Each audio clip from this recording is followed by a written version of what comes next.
Le premier nom de Shavuot, c'est Chag HaKatzir, c'est-à-dire la fête des moissons, qui est en fait une fête agricole.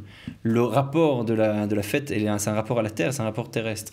Ensuite, le deuxième terme qu'on a, c'est Shavuot. C'est d'abord une fête, une cérémonie agricole. C'est-à-dire le rapport à la terre, c'est le rapport au Bikurim, c'est le rapport aux premières choses qui vont pousser.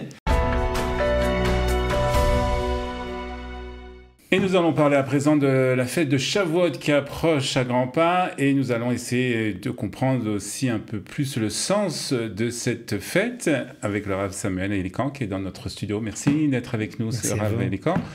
Et on va parler donc de cette fête de Shavuot dont on dit que c'est le don de la Torah.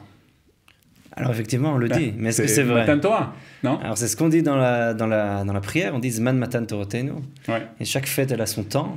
Il y a un temps, c'est Zman Simchatenu. Par rapport, est-ce que c'est vraiment la date? Ouais, tout à fait. Le jour, la veille, le lendemain, enfin, voilà. Effectivement, dans le Talmud, dans le traité de Shabbat, on lit que la vie de Rabbi Yossi, qui dit qu'il y a eu 3 jours entre le moment où ils sont arrivés et le moment où ils ont reçu la Torah. Et bon, bref, selon le décompte, et ça veut dire qu'ils ont reçu la Torah le 7 Sivan. Et donc pas le 6 Sivan. Un des grands décisionnaires sur le Shulchan Aruch, le Magen Avraham, le Rav Avraham Gambiner, dit la chose suivante, il dit en fait c'est la preuve qu'en Chutz La'aretz, en dehors d'Israël, c'est là où on fête le vrai Shavuot. Puisque ils font Yom Tov Sheni Shel Galuyot, et donc du coup, quand ils font le 6 et le 7, du coup c'est là où ils font vraiment le... Alors bon, on voit bien que dans la Torah, ça figure pas comme ça. Le premier nom de Shavuot, c'est Chag HaKatzir, c'est-à-dire la fête des moissons, qui est en fait une fête agricole. Le rapport de la fête, c'est un rapport à la terre, c'est un rapport terrestre. Ensuite, le deuxième terme qu'on a, c'est Shavuot. Shavuot, Bikurer et Ktsir Chitim. Là aussi, on revient à la terre, on amène aussi les Bikurim, on amène les prémices. Des premiers bon, c'est toujours dans la même période quand même, on reste dans cette même période. Bien sûr, mais c'est d'abord une fête, une cérémonie agricole. C'est-à-dire le rapport à la terre, c'est le rapport au Bikurim, c'est le rapport aux premières choses qui vont pousser. Et on vient louer à Kadosh Baruch Hu pour ça. C'est la manière dont on fait ça dans certains kibbutzim, enfin on s'était fêté, certains kibbutzim continuent à le faire, c'était vraiment la fête où on sortait les tracteurs, etc. Et sur les tracteurs, on mettait les fruits, etc. Voilà, les Bikurim, c'est les 7 fruits d'Israël, qui sont les premiers fruits. On amène au temple et on vient devant le Kohen et on vient lui dire Rami, Ovedavi, etc. On rappelle tout ce passage-là qu'on a lu dans la Haggadah de Pessah, mais à laquelle il manque la fin. Finalement, peut-être on va dire à Shavuot. Et c'est Veti, on a dit tous les shonot, mais maintenant c'est Kadosh Baruch Hu, il nous ramène en Eretz Israël, et là maintenant on va pouvoir dire, voilà, on est arrivé sur cette terre, et voilà ce qui s'est passé.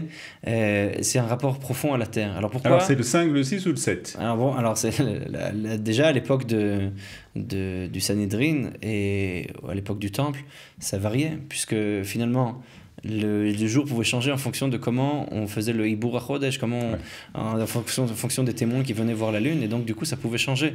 Mais le fait est qu'à partir de Hillel l'Ancien qui a fixé le calendrier, alors la date a été fixée au 6 Sivan, et c'est comme ça que ça figure dans tous les calendriers. On fête Atzeret, comme nous disent nos sages dans la Mishnah d'Anshevit et dans d'autres endroits, c'est cette fête-là qui arrête le décompte du Homer, qui arrête aussi notre rapport à la Torah d'une certaine manière, puisqu'elle vient le changer.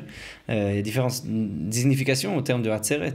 Atzeret, on vient arrêter quelque chose, on vient peut-être célébrer quelque chose en se mettant ensemble, en s'arrêtant de travailler. Et finalement, Shavuot, elle est une fête étonnante, puisqu'il n'y a aucune action à faire. Il n'y a pas de cérémonie particulière. Il n'y a pas de seder, comme à Pessah, il n'y a pas de 4 coupes, il n'y a pas de chauffard, il n'y a pas de jeûne. Même manger un repas à Halavi, ce n'est pas vraiment obligatoire. Oui, c'est un usage. Et voilà, dans le Shulchan Aruch, c'est marqué qu'il faut manger de la viande et du vin. Donc c'est un jour de fête, il faut juste le fêter. Donc qu'est-ce qu'il y a de particulier à Shavuot? Et c'est là que nos sages ont dit, bon, il y a un lien profond entre Shavuot et la Torah. Et ce qui est très intéressant, c'est que quand on va regarder dans le corpus talmudique, pour chaque fête, on a une maseret, on a un traité qui est attitré. Souka, on a le traité de Souka. Rosh Hashanah, on a sur Rosh Hashanah. Yom Kippour, on a Yoma. Psachim, on a pour la fête de Pessah. Et chaque fête, elle a son... Mais on n'a pas pour Shavuot. Pour Shavuot, on a quoi?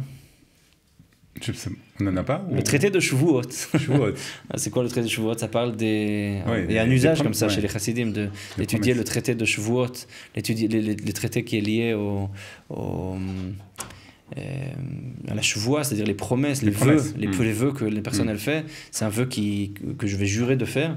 Et en fait, déjà dans le livre des Jubilés, dans le livre Sefer Yovlim, et chez Flavius Joseph, etc., on voit qu'il y a un lien, et dans Divrei Yamim aussi, on voit ce lien-là, entre le traité des Shavuot, enfin l'idée de la chevoie, et le mont Sinaï. Le mont Sinaï, c'est le moment où Nishba ve'omed ber Sinaï. On est là, on est juré par Dieu à faire les commandements.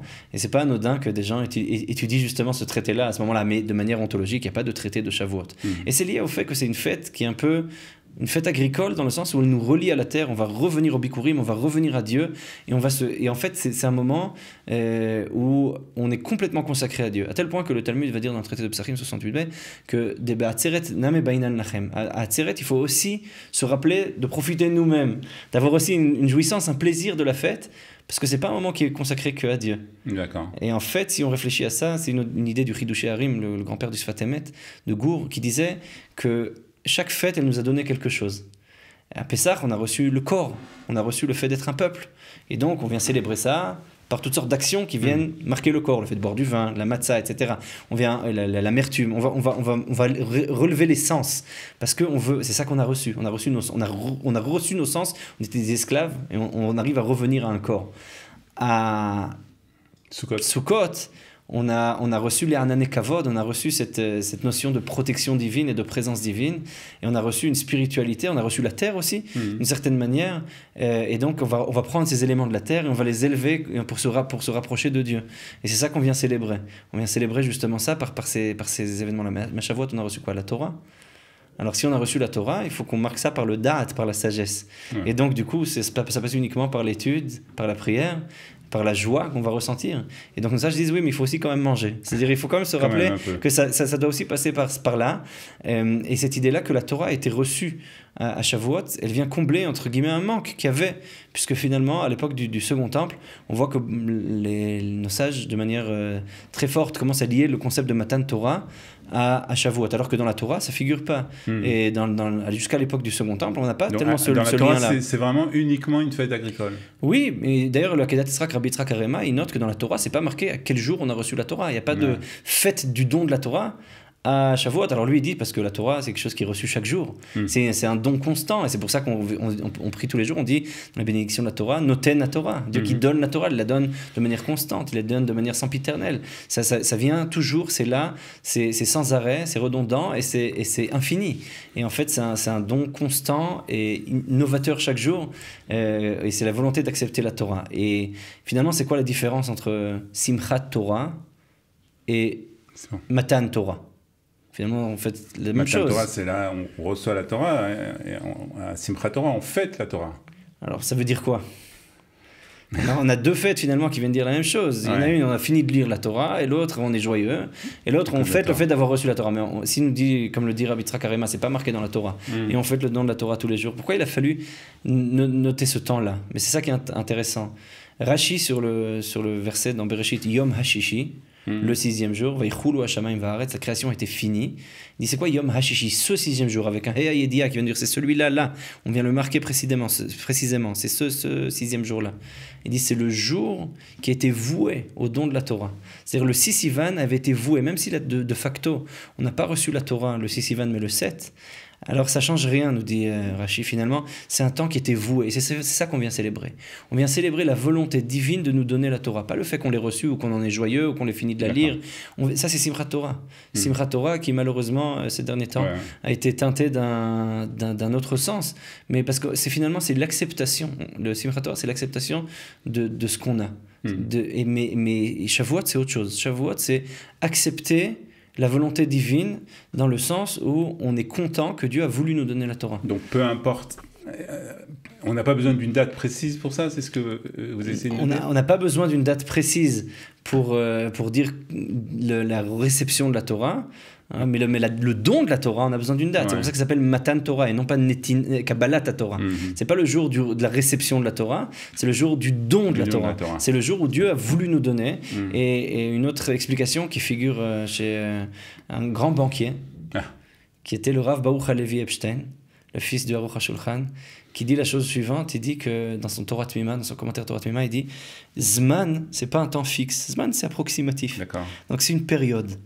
Cette période-là, même si c'est pas le bon jour, Ça reste la période du don de la Torah. Et donc, on n'a pas besoin c'est pour ça qu'on ne dit pas Yom Matan Toraten. On ne dit pas le jour du don de la Torah, mais on dit le temps du don de la Torah. C'est un temps, c'est un temps qui est infini, mais qu'on vient célébrer particulièrement ce jour-là. On a quand même besoin d'un moment pour d'un repère pour fêter ce c'est le but des Chagim, finalement. C'est le but des fêtes, de se commémorer, de nous rappeler, de faire un ancrage dans le temps et de nous donner un certain rythme qui nous permet d'ancrer les choses. Très bien. Je crois qu'on a bien compris le don de la Torah et cette fête de Shavuot, de quelle manière et surtout la signification et pourquoi on l'a fête à ce moment-là. Merci en tout cas et Chag Sameach. Chag Sameach, Bsorot Tovot.